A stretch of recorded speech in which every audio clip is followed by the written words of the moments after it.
Okay, I reckon we'll go ahead and get started. And David, would you direct our minds, please?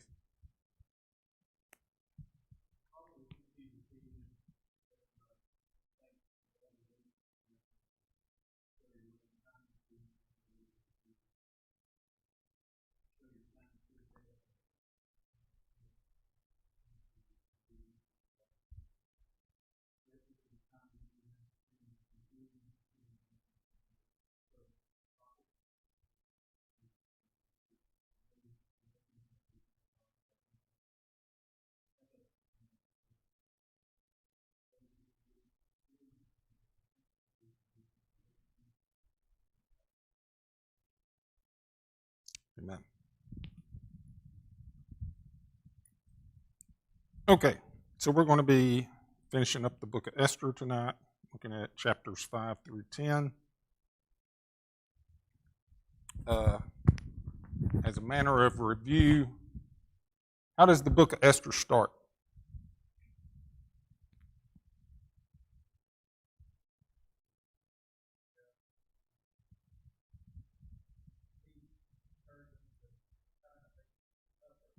Okay, it's having a big celebration. Yes, and this has never dawned on me before. So the book starts off with this big celebration that Ahasuerus is having. How does the book end?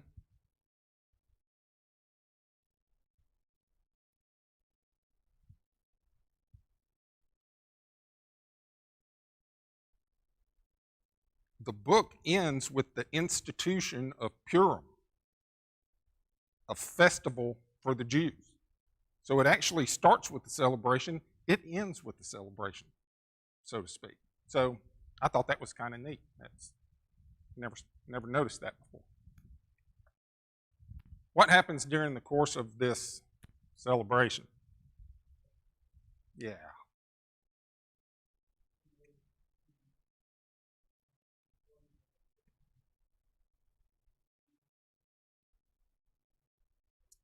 I wonder if she did the finger snap thing that she said. No, he didn't. And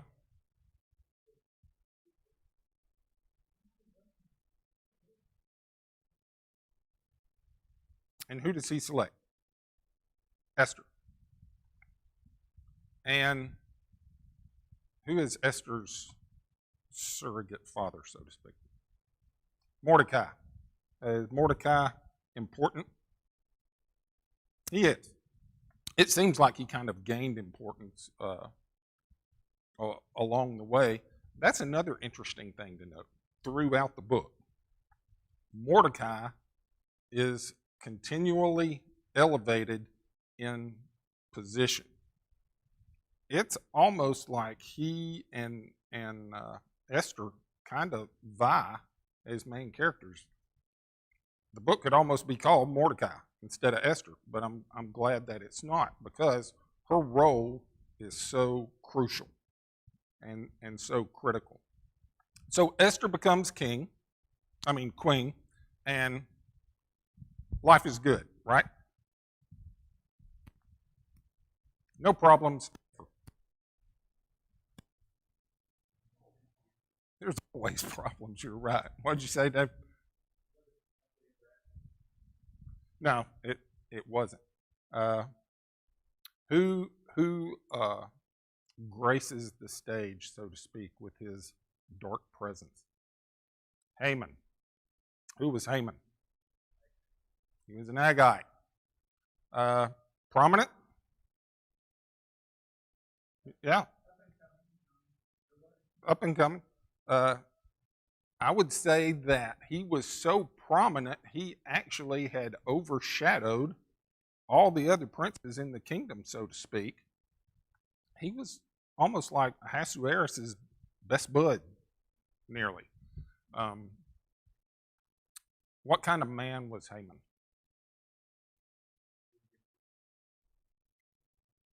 Schemer, vindictive, evil,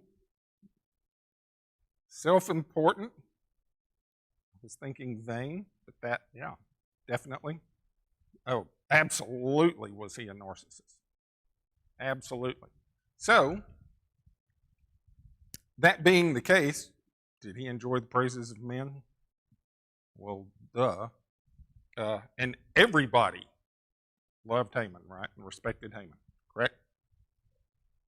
Except, there was somebody who didn't like Haman or didn't respect Haman. Who was that? Mordecai.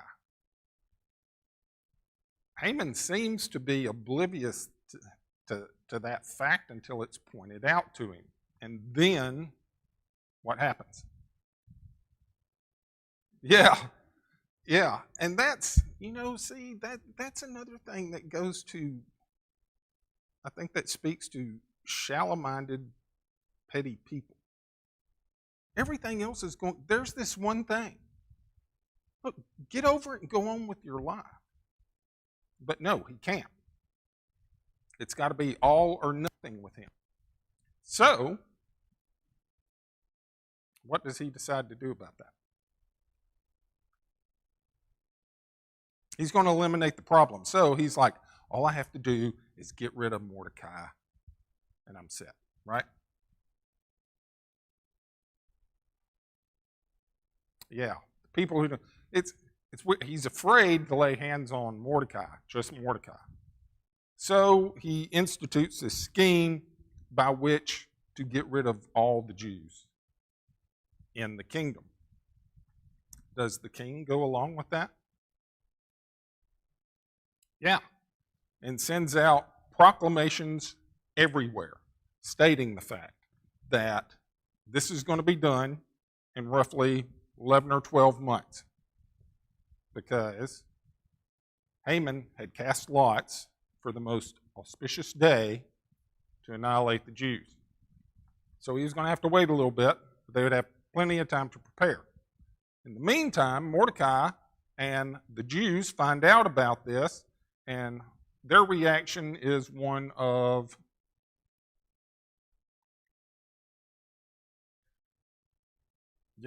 fear, mourning. It's not like, guys, don't worry, we got a few months before that rolls around, we'll think of something then. They are distressed right then, to the point that is wearing the clothes of mourning, so to speak. When Esther hears about this, she says, clothes, put these on. And he won't do it. And so it's brought to her attention what has happened. And what does Mordecai want her to do? Yeah. Have an audience with the king and plead their case. What does Esther explain to him?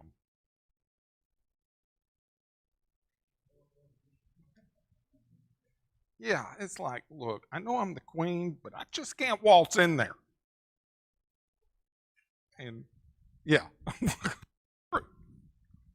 So, Mordecai tells her what?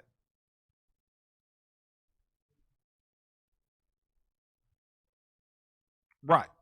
He's like, just because you're a queen, you're going to scoot out of this. You're a Jew also. But not only that, not the implied threat so much, but what else does he tell her?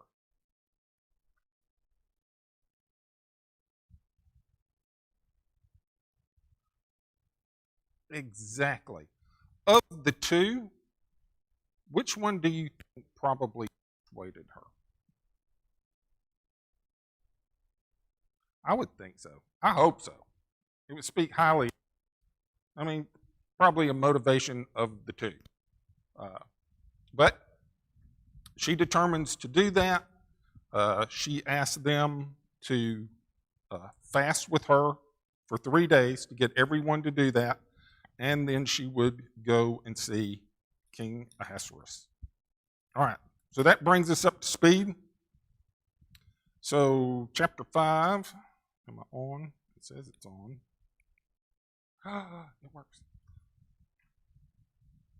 So, after this period of fasting, she prepares herself and she goes in to see the king. Is he responsive to her when he sees her? Yes. What does he do? extends a scepter. And she comes forward and does what? Touches it and kneels. I just think that's a neat little exchange. It shows, his respect toward her and that he deigns to have her presence before him, and her respect toward him, and she reaches out and she touches the symbol of his authority, of him being king. And he's like, you just show up here out of the blue. What do you want? I'm busy planning my next party. Yeah, he is just very, very gracious towards her. It's like, what's your wish? What's your request? And there was really a difference, but okay, either one, and I'll give it to you up to half the kingdom. Yes, sir.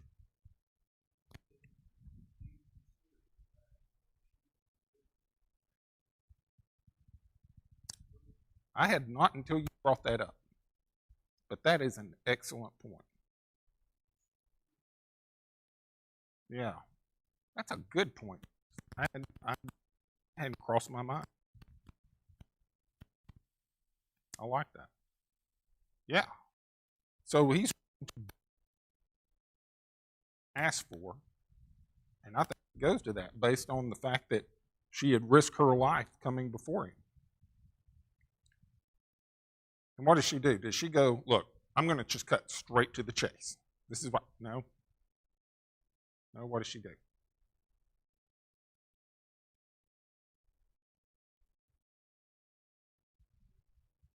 Yeah, she's like, what I would really like is for you and your best bud Haman to come to this banquet I've prepared for y'all. And he's like, yeah, okay. Great. So he gets Haman. They go, and again, he asks her, look, what is your petition? What's your request? And I'll grant it to you up to half of the kingdom. And so, does she hit him with it then? Yeah, she is. So what is Esther doing here?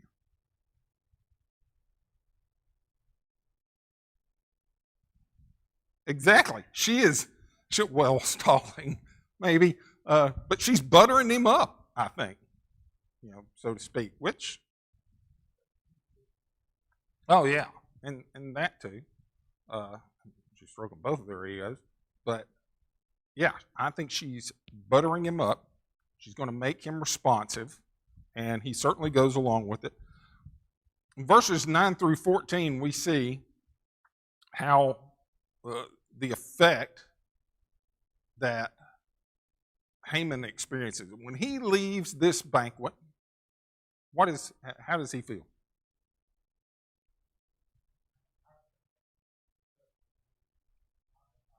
Oh man, you couldn't have fit his head in this auditorium, I bet. He is high stepping. And everything was just great until he looked over and saw his number one fan. And then he just became completely deflated.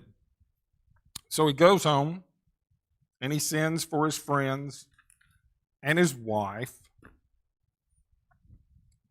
And beginning in verse 11, he says, and he told them of his great riches, the multitude of his children, everything in which the king had promoted him, and how he had advanced him above the officials and the servants of the king. And moreover, Haman said, besides, Queen Esther invited no one but me to come in with the king to the banquet she had prepared, and tomorrow I am again invited by her along with the king. Look, there's nobody else in this kingdom that can top that. And yet, all of this avails me nothing as long as I see Mordecai the Jew sitting at the king's gate. So, Mordecai's snub, the only person to snub him is such that when he stops to think and boast about everything that he has and that he has attained, it's just that one little stickle, that one burr under the saddle, and it drives him nuts. And he is so despondent over that. But his wife has an idea. And what is that? Hanging, the gallows. I'm not going to go back into all of that again. Suffice it to say, we're talking about impalement here. And so he does that. It says the thing pleased Haman, and so he had the gallows made. And I cannot help but compare or think that Haman really compares to King Ahab here. You remember how Ahab reacted when he wanted Naboth's vineyard? And Naboth wouldn't just give it to him or trade properties or anything like that. And he went home, laid down, faced the wall, wouldn't talk to anybody. Jezebel had to come in and console him and then go, don't worry about it. I'll get that vineyard for you, okay? Chill. And this is just, it seems like people with big egos can just be crushed so easily. It's ironic. You know? Yes?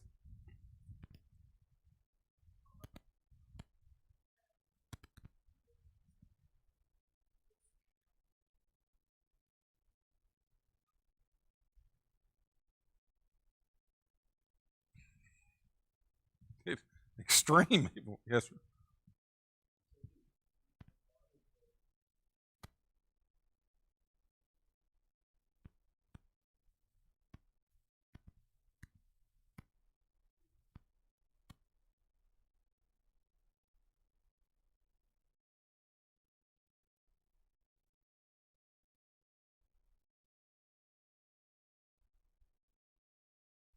Yeah. Yep. It's always nice to have some yes men around. So, meanwhile, that evening, Ahasuerus has a rough night.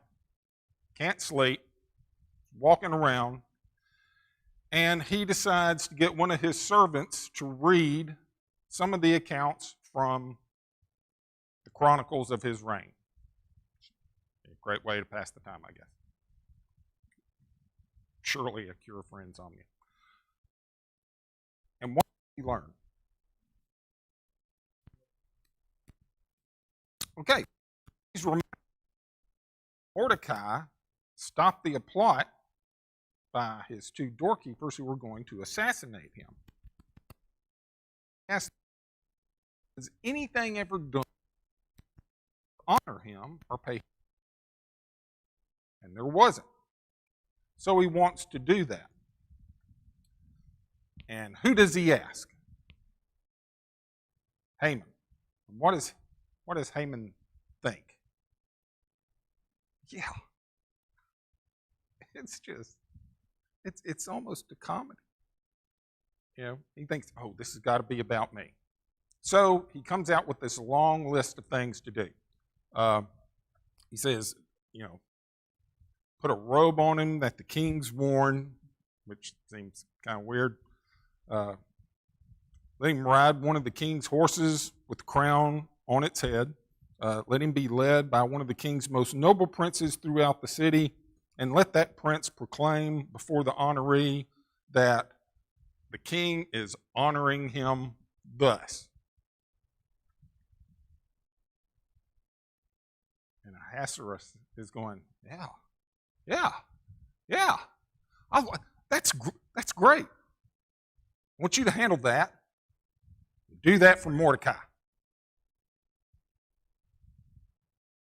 Meaning Haman felt mortified.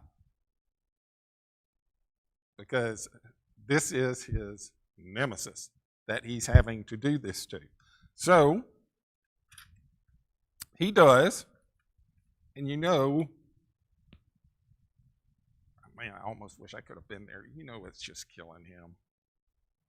Having to walk through the street, put on that face, proclaim all this honor from Mordecai. He's got to sell it. He's got to sell it, because if word gets back to the king, it wouldn't be good for him.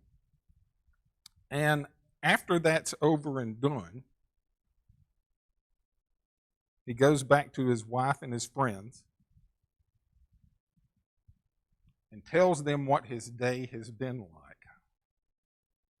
And are they cheerful toward him? Do they try to console him in any way? No. What did they tell him? Yeah, that's really pretty much it. It's like, oh, dude, that's not good.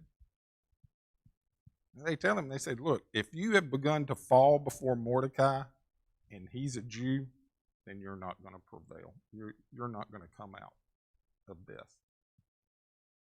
And he's got to be thinking, thanks, guys.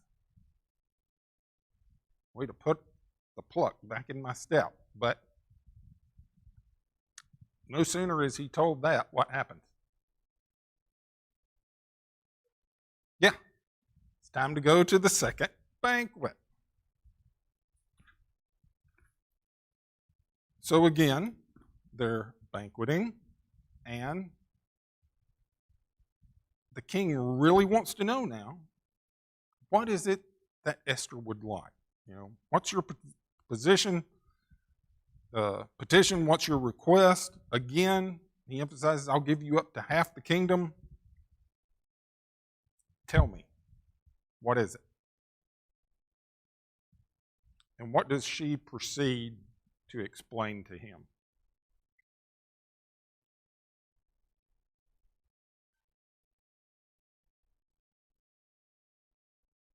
Yes.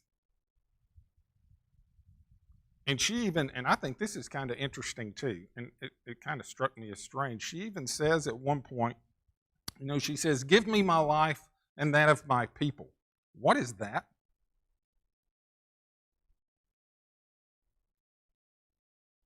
That's an admission that she's Jewish.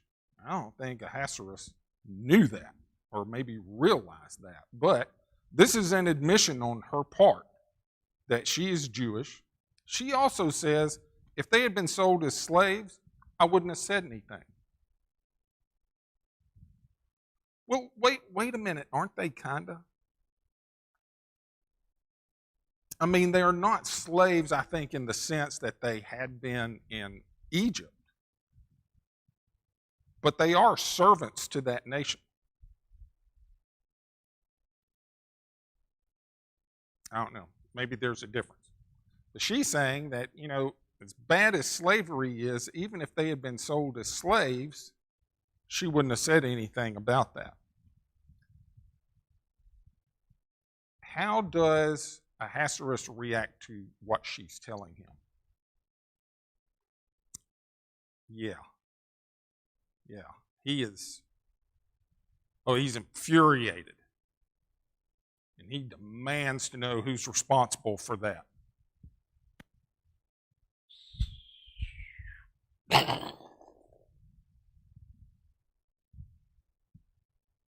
Yeah, it's not a good day for Haman. It's just not. And what amazes me too is that Ahasuerus gets so riled up and angry about it, he just has to leave the room and go walk around in the garden and try to cool off. While he's doing that, what does Haman do? Does he make a run for it? Yeah, he probably should have made a run for it. No, he throws himself at the mercy of Esther. He's pleading for his life.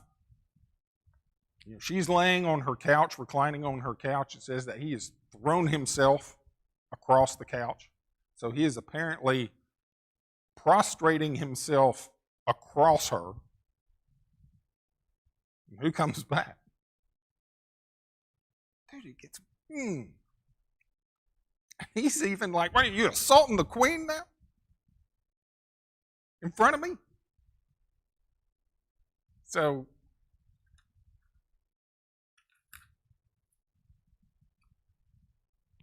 he's at his wits' end. He's done with Haman. And then Harbona the eunuch speaks up. "Oh, hey, did you know there's a gallows that Haman built for Mordecai at his house?" King, "No, I didn't know that. Go hang him on it." So they did. I love ironic justice. And the Bible is full of it.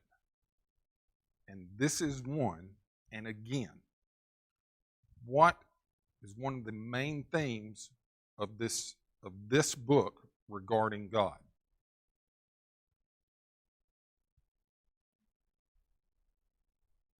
Exactly. And so while his name is not there, and we don't see obvious actions attributed to him, what is in play? His providence. And that's one of the reasons why the irony in this, I just love it. It is his providence that brings Haman to his end. And it's an end that Haman had created. It just wasn't for the person he intended, so to speak. So, in chapter 8,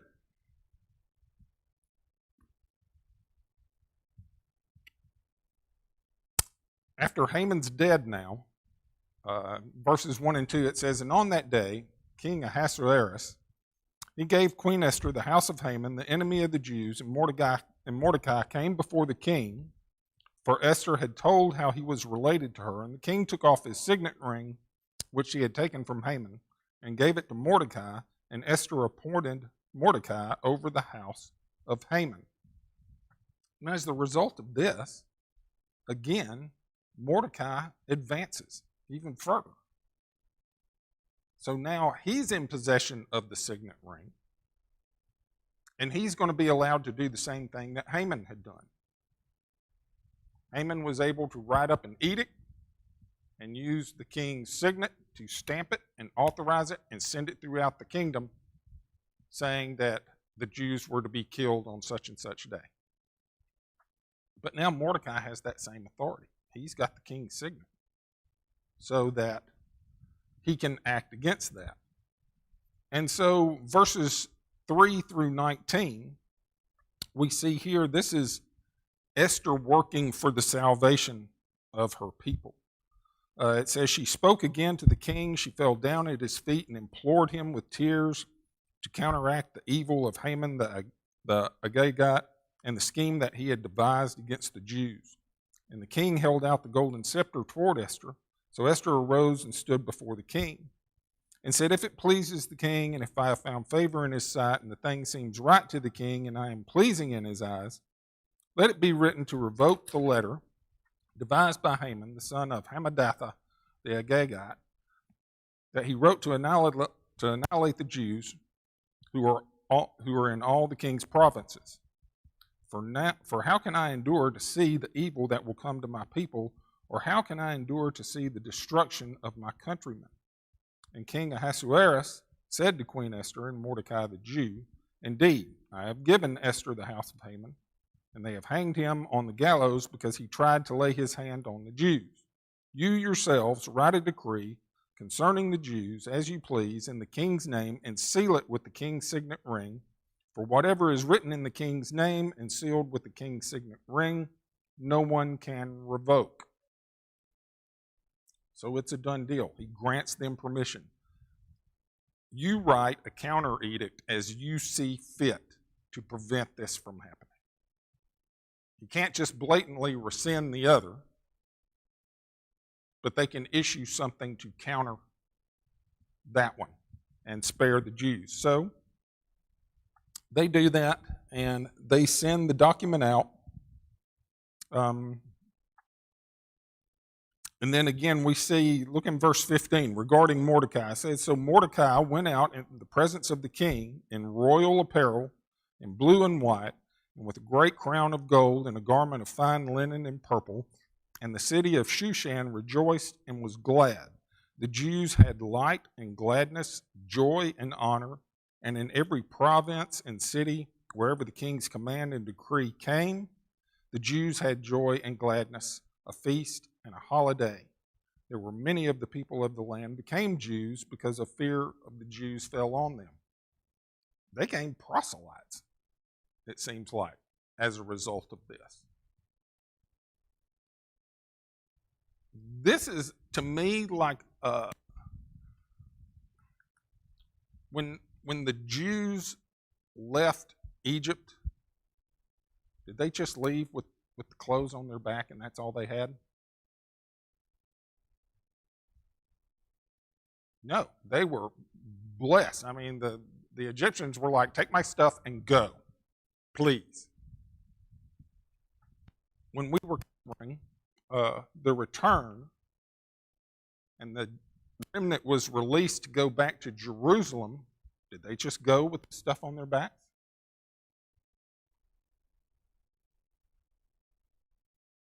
Yeah, people donated stuff to them that they took back. The king even gave them stuff to take back with them. This happens prior to all of that, but it's interesting because it's like almost like a little miniature version of it. They're blessed, they're joyful. We're going to see that when they are able to stand up for themselves in the next chapter, for those who would come against them, that they gain their possessions. So they are blessed and they are enriched in that sense. So this is almost like a miniature version of the other two, which I think is kind of interesting.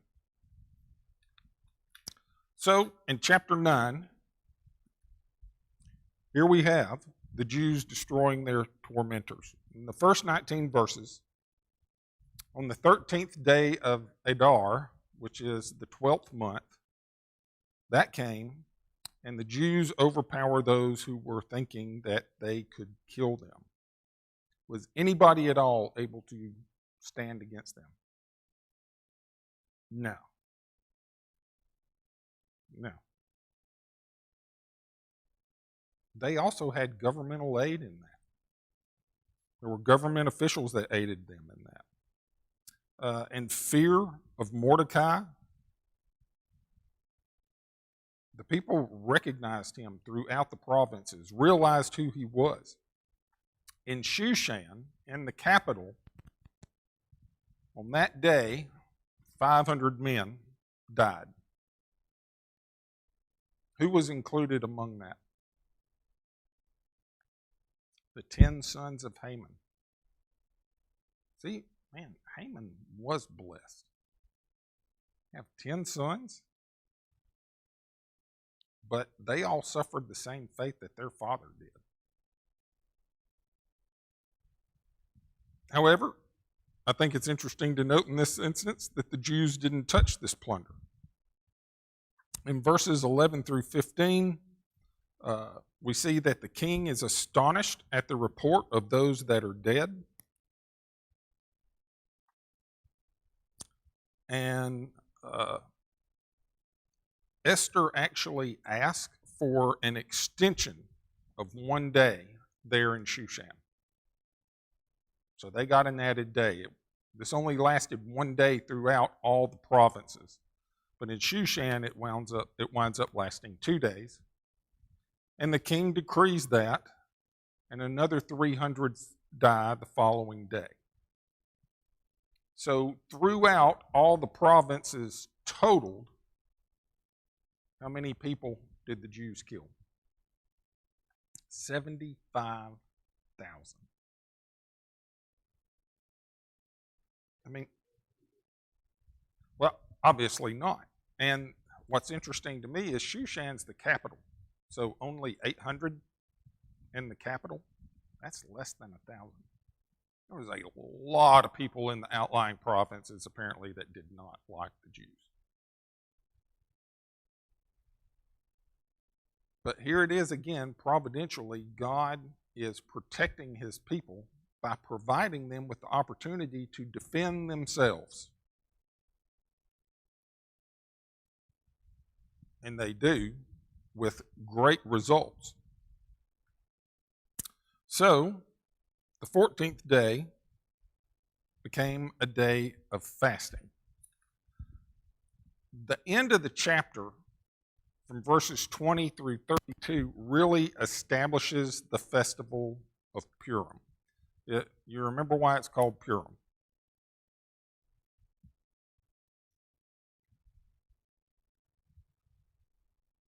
Right. It's based off the word pure for lot, for the casting of the lot to determine what would be the most auspicious day to kill all the Jews. And it actually consolidates the 14th and the 15th as days of celebration. It does those 2 days because the first day that they were able to defend themselves was the 13th. So the following day throughout the provinces, the 14th, would have been their day of rest and celebration. However, in Shushan, they also defended themselves on the 14th. So the following day, the 15th, was a day of rest and celebration. What they did was they combined the 2 days. So they had a 2-day holiday. And based off of that, this is also interesting. So they celebrate that with feasting and an exchanging of gifts and charity to the poor. And I think it's interesting they include an exchanging of gifts. Were there ever any other feasts or festivals that they engaged in under Mosaical law where they exchanged gifts or gave gifts?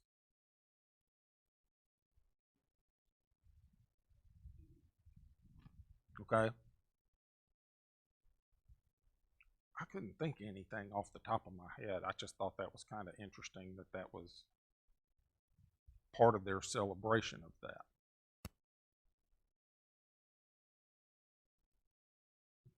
Esther confirms the observation of Purim and authorizes that, and the command is recorded. One of the things that's interesting about that, I should have fast forwarded my slide. Ooh, laser.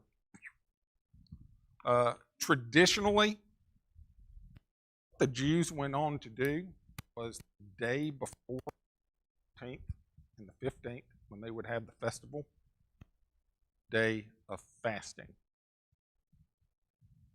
And that was to recognize the 3 days of fasting that Esther and the Jews took before she went in to approach the king.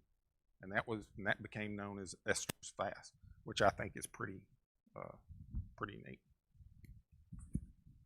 And then finally, in the very last chapter, chapter 10, again, and this is what's interesting to me,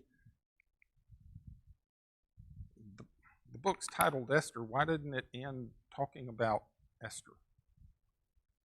But it talks about Mordecai's advancement. And beginning in verse 2, it says, "And now all the acts of his power and his might and the account of the greatness of Mordecai, to which the king advanced him, are they not written in the book of the Chronicles of the kings of Media and Persia? For Mordecai the Jew was second to King Ahasuerus, and was great among the Jews, and well received by the multitude of his brethren, seeking the good of his people and speaking peace to all his countrymen." I think this is high praise for Mordecai. And it draws a sharp contrast between him and Haman. Haman was self-seeking and self-serving. It was all about him. Is Mordecai that way? No, he is the direct opposite of that. But look at what that yielded him. Greater position, greater recognition, certainly a greater reputation than Haman could have ever hoped to have had.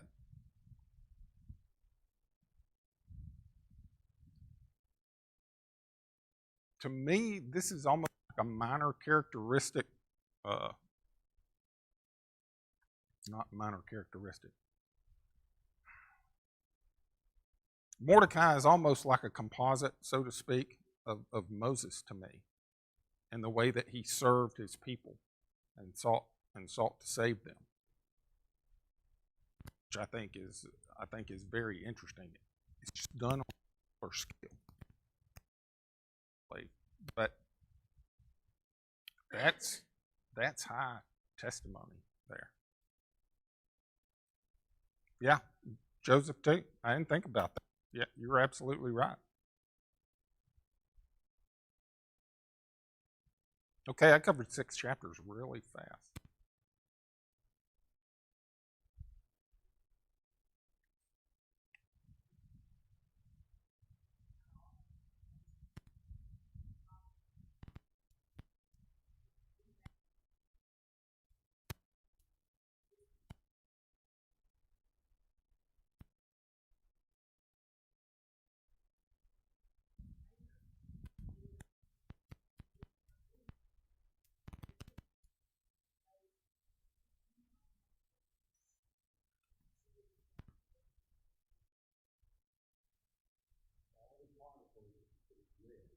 Right.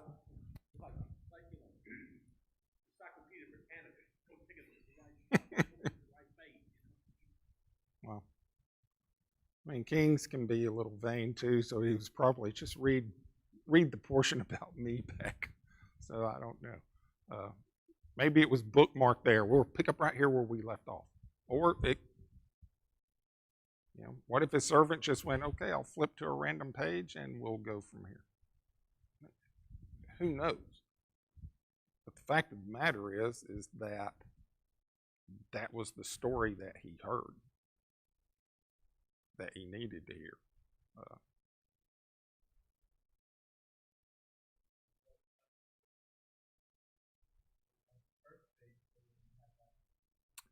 Really? Exactly. Yeah. It's the providence of God can be mind-boggling sometimes.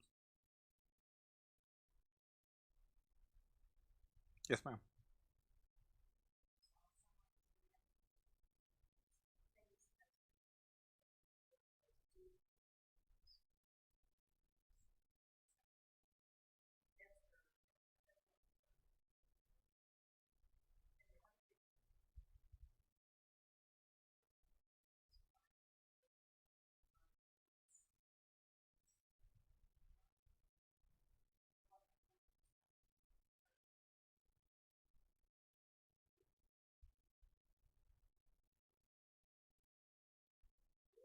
Yeah. Yeah. And that just makes me think of like all the different proverbs that you can read regarding pride and God's viewpoint on those. He does not stomach that.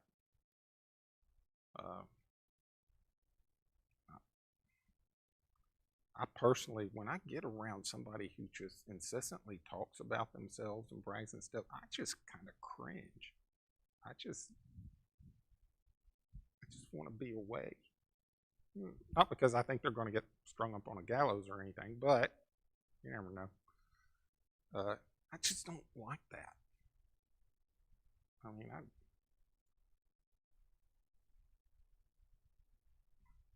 some people are good about joking at being vain, and they can kind of pull it off, and that's all good for a chuckle and stuff. But I don't know. I wish we knew more of what took place with Esther following that. And this is another thought that struck me this morning before I went to work when I was reading over this again.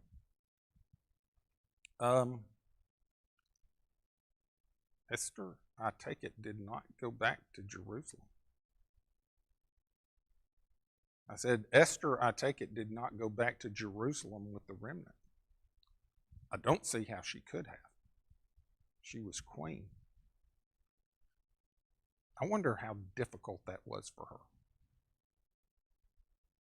To see a faithful remnant that would get to return to their homeland to start rebuilding the temple and reestablishing that, and not be able to go and participate.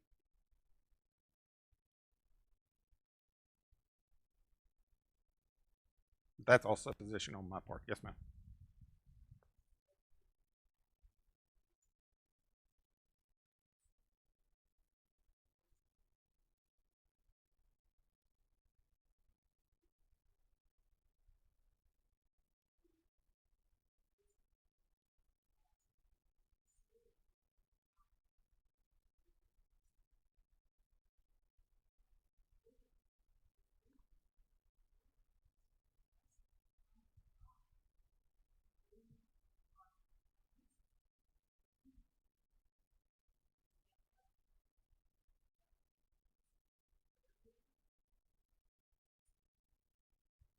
It does.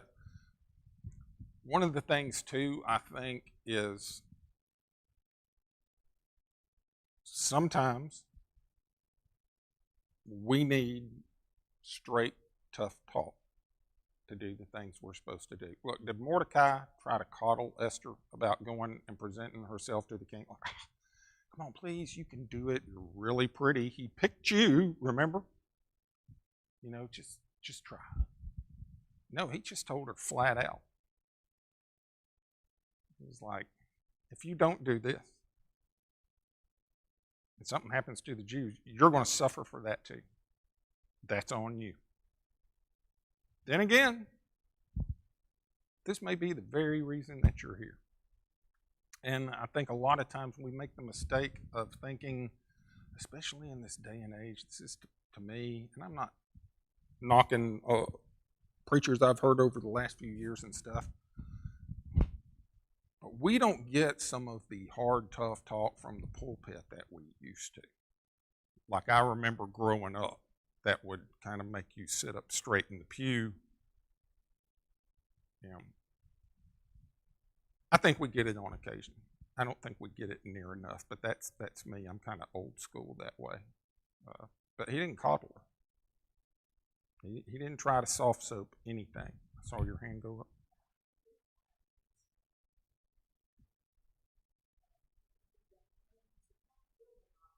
Yes.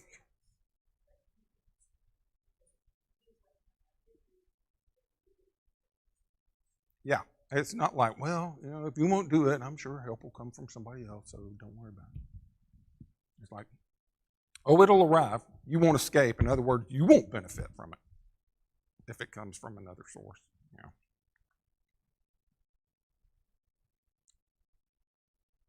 I wish I had more stories. I love the book of Esther. I like Esther more than Ruth, but that's me. It's just good stuff. Okay, the bell will ring in a minute, so talk amongst yourselves.